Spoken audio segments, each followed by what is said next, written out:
सावधान, अगर आप भी नौकरी छोड़ने के बाद पीएफ का पूरा पैसा निकालने की सोच रहे हैं तो रुक जाइए। अब 2 महीने नहीं बल्कि करना होगा 1 साल का इंतजार। जानिए ईपीएफओ का नया नियम। देश के करोड़ों नौकरी पेशा लोगों के लिए एक बेहद महत्वपूर्ण खबर आई है। पीएफ यानी प्रोविडेंट फंड, जिसे हम अपने बुढ़ापे का सहारा और सबसे सुरक्षित निवेश मानते हैं, उसके निकासी नियमों में केंद्र सरकार और ईपीएफओ ने बड़ा बदलाव कर दिया है।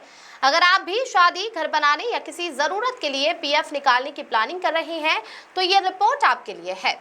सबसे बड़ा बदलाव हुआ है वेटिंग पीरियड में। अब तक नियम ये था कि अगर आपकी नौकरी छूट गई है तो आप 2 महीने के इंतजार के बाद अपने पीएफ खाते का पूरा पैसा निकाल सकते थे, लेकिन अब ऐसा नहीं होगा। नए नियमों के मुताबिक अब आपको पूरे 12 महीने यानी 1 साल का इंतजार करना होगा।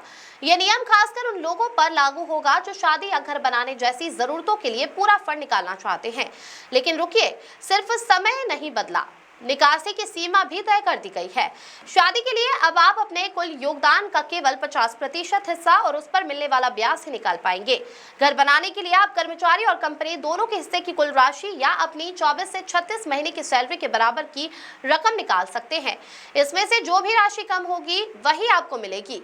हालांकि इस नए अपडेट में कुछ अच्छी खबरें भी हैं। सरकार ने शिक्षा और शादी के लिए आंशिक निकासी की फ्रीक्वेंसी बढ़ा दी है। अब आप बच्चों की उच्च शिक्षा के लिए 10 बार तक पैसा निकाल सकते हैं, जो पहले सिर्फ 3 बार था। वहीं शादी के खर्चों के लिए अब 5 बार तक निकासी की सुविधा मिलेगी।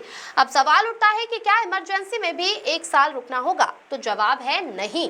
सरकार ने मेडिकल इमरजेंसी या अस्थायी विकलांगता जैसे गंभीर मामलों में नियमों को सख्त नहीं किया है।